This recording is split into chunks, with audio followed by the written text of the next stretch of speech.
Akkalkot एमआयडीसीतील central टेक्सटाईलला रविवारी पहाटे लागलेल्या आगीत कारखान्याचे 2 युनिट जळून खाक झाले होते।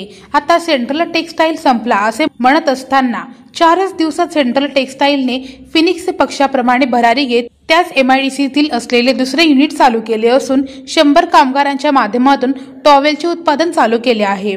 अक्कलकोट एमआयडीसी मध्ये मनसुरी परिवारांचा सेंट्रल टेक्सटाईल टॉवेल कारखाना आहे। या कारखान्यात तयार होणारा टॉवेल परदेशात निर्यात केले जातात। जवळपास 300च्या आसपास कामगार या कारखान्यात काम करतात।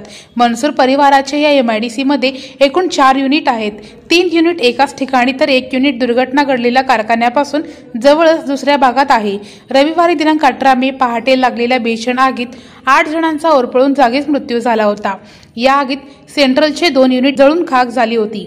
मनसुरी परिवारांचे सर्व दुःख वेदना बाजूला ठेवत 4 दिवसात फिनिक्स पक्षाप्रमाणे भरारी घेत त्याच एमआयडीसी मध्ये असलेले दुसरे युनिट चालू केले।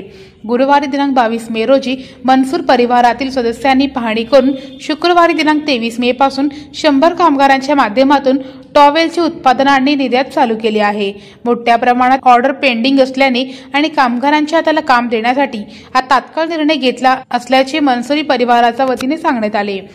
झालेल्या घटनेमुळे आम्ही थोडे डगमगलो आहे, मात्र हरलो नाही, संपलो नाही। आमच्यावर विश्वास ठेवणाऱ्या कामगारांसाठी युनिट चालू करण्याचा निर्णय घेतला असल्याचे मनसुरी परिवारातील सदस्याने यावेळी सांगितले आहे।